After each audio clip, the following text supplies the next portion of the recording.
Okay, so I didn't do a live class this week. Instead, what I'm going to do is I have Miss Olivia here with me. Olivia is one of my students from like way back when. And we're going to be doing a stretching tutorial for you guys for this summer. I feel like what I hear from most of you guys, especially during summer break, is, oh, I've been stretching, or oh, I want to improve my flexibility while I have time during the summer. And that's a question I get a lot, like, how do I stretch this? How do I do this? How do I blah, blah, blah, blah, blah. So I wanted to do just a tutorial of like some different body parts and stretches that you guys can use over the summer that are really going to help you improve, so that when you come back next year, you have a little bit of an edge.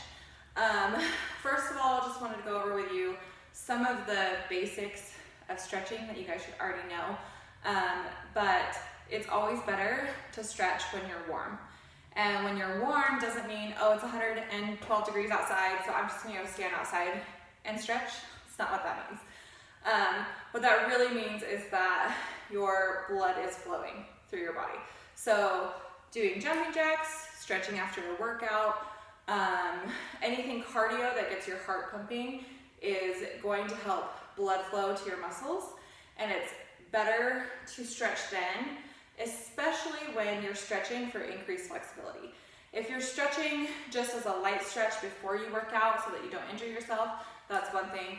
But if you're stretching because you really want to get further down into your splits, or you want to get your scorpion or something like that, where you're pushing the boundaries of what you can already do, that needs to be done with warm muscles. And that's one way that you can keep yourself safe. Any stretch that you do, you need to make sure that you do it at least 2 or 3 times for at least 20 seconds. So that means I'm going to do the same stretch for 20 seconds, and then wait 20 seconds, wait 20 seconds, wait, and then make sure you're doing both right and left side. If you hold your stretches less than that, or if you bounce in and out of them, then you lose the effectiveness of the stretch. So make sure you're at least doing 20 seconds, 30 seconds is better, and then do 2 or 3 sets of each stretch, okay? And one of the best things that you can do when you're stretching is to do dynamic stretching. So we'll talk a little bit about that too and what that means. But making sure that you're at least doing a static stretch, meaning that you're not bouncing in and out of it. Okay, first stretch is for our feet. To stretch through the top of the ankle there, she's putting a little bit of pressure through her toes and pushing her ankle forward towards the wall. And then switching, making sure she does it both sides. Remember, you're gonna do this for 20 seconds. We're doing it shorter just to demonstrate. Making sure that you get the top part of your foot against the ground as you do that stretch, so that you're not just crunching your toes. And then to stretch the bottom of your foot, okay? Making sure that you get a nice high releve there, and then pressing gently into the ground is going to help stretch the bottom of that big toe, and it's going to help improve your releve.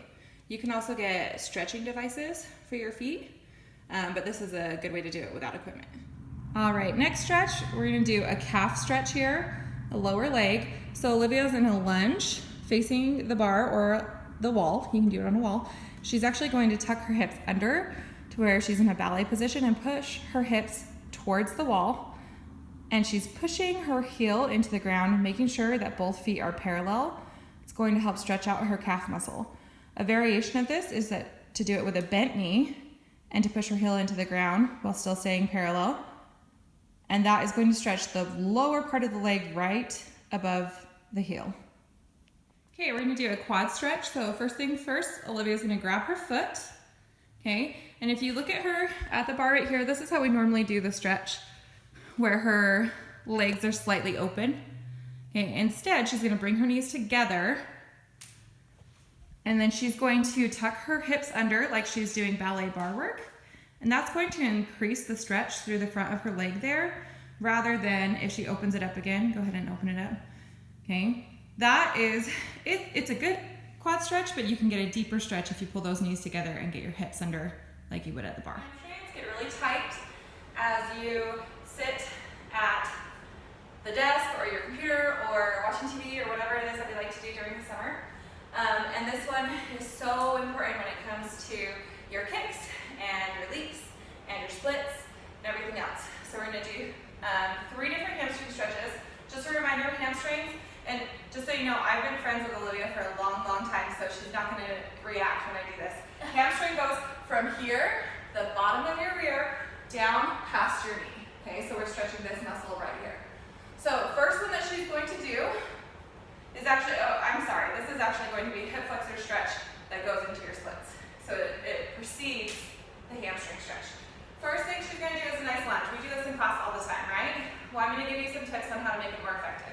So often when we do our lunge stretch, we go down and we put our hands on the ground and we stretch like this, okay? It's not a bad stretch, but a better one to open up that hip flexor is going to be to get into a nice deep lunge. She's going to get upright with her body, so she's not leaning forward anymore. And not only is she upright, but she's going to take her hips and she can stick her booty out. Go ahead and stick her booty out, okay? Or she can tuck it like she's doing ballet and then drop into the stretch. That is going to increase that stretch through the hip flexor. And that, once again, needs to be held for 20 to 30 seconds, 2 or 3 sets. And you'll see she's already in parallel, so her heel is up. She could turn out, and drop her foot. She doesn't know how to do this because she's not allowed to do it, okay? And that's going to open her hip up and twist her hips, and so that's not helping her hip flexor anymore. So instead, she's going to get parallel. She's going to tuck her hips under, like we do at the bar, and then she's going to keep her body upright instead of leaning forward, and then she's going to go down deeper into the stretch. And you girls will feel that right here in the front of your hip flexor, okay? Now we're going to move on to the hamstring, but make sure you do the hip flexor first if you're working on your leaps and splits, okay? Hamstring, she's going to get into a kneeling position. What you'll notice here, her head and her shoulder and her hip and her knee are all lined up. She's not going to slide out yet. So if she were to slide out, she's going to be pushed forward here. That's too far, okay? So instead, she's going to get up on her knee where she can actually balance by herself, okay? She's going to make sure her legs are parallel again. She doesn't need to turn either one of them out. And she's going to straighten her front leg, and she's going to flip her heel over. Okay, flex your foot. Okay, from here, she's bending from the waist, not the back, from the waist forward, one hand on either side of her leg. Okay, and that is going to stretch out the back of her knee here. It's not the most fun for your heel, so you might want to put something soft underneath your heel.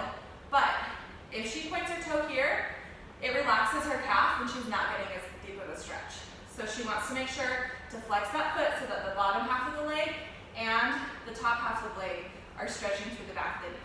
Okay? And you can go down as far as you want into this stretch. Okay? You can get your elbows down on the ground, nose to the knee, whatever you can do there, different variations.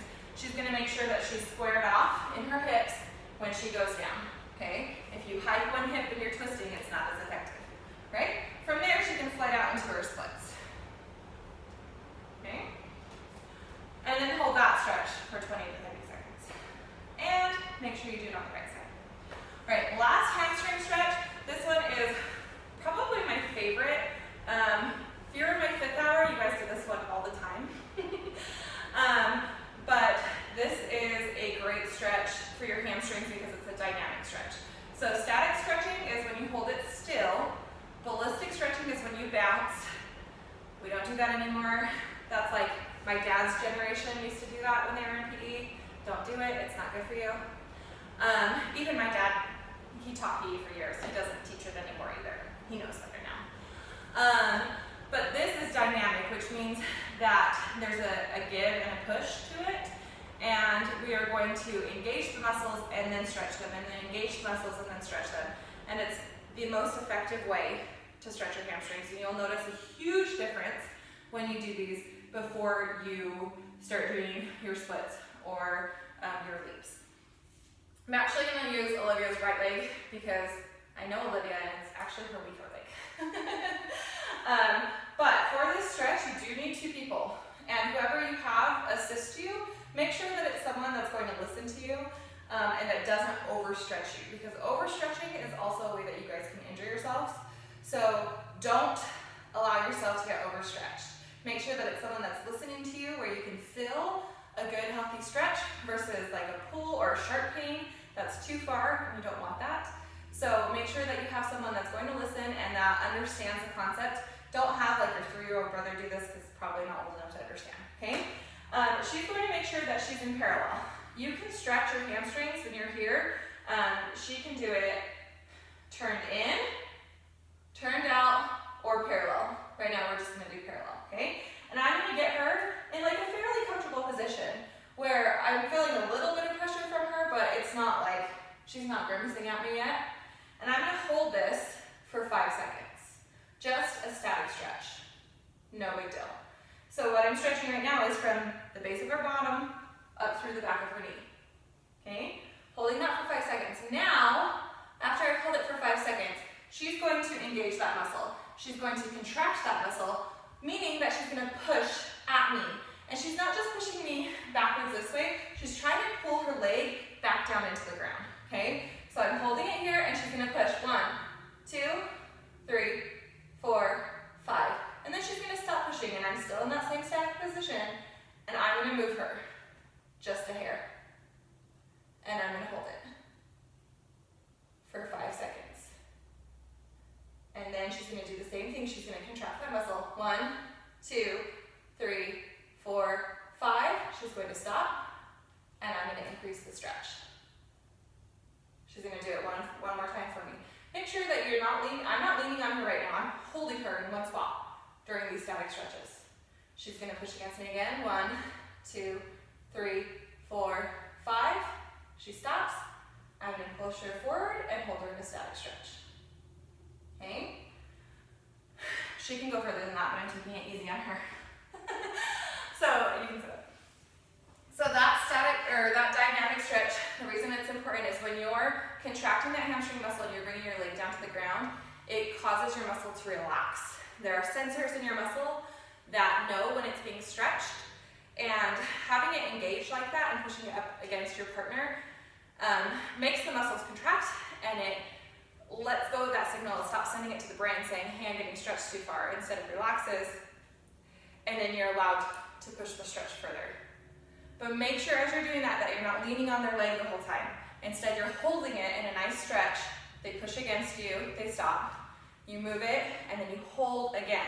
Don't continually lean into them.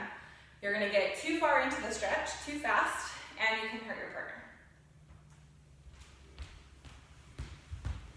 Okay, Olivia's going to demonstrate a back stretch. This is really good for your scorpion or walkovers or anything that you guys want to do that needs increased back flexibility.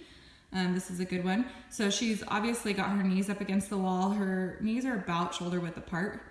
And she's going to arch back. She's going to get up onto her hands. And you can go back as far as you want. Keeping her shoulders down. She's not letting her shoulders come up around her neck. And then she's going to look back for her feet. And once again, holding it for 20 to 30 seconds. Okay, this is one more back stretch. It's a high back stretch. And she is in a very small straddle. Almost a pike, but her feet aren't all the way together. She's going to flex her feet, and she's going to take her right arm. She's going to reach to the outside of her left foot, so she's crossing over, okay? Once she grabs the outside of her right foot, she's got her feet flexed so that she has something to hold on to. She is going to stretch back into her stomach, almost like she's getting punched in the gut, and it's going to stretch out the top of her upper back here. Okay? Do the other side so you can see it. She's reaching across, grabbing the outside of her foot, and then pulling towards me back into it to stretch the shoulder blade and the upper back. It's a pretty simple one, but it feels really good.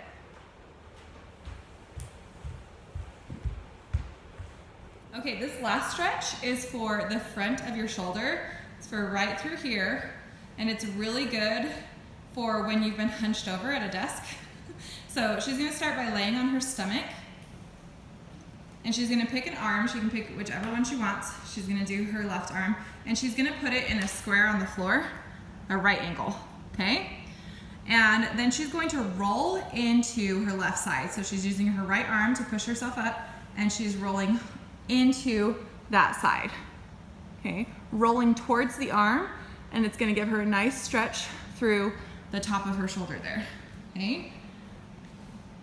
And then she's going to go ahead and do the other side.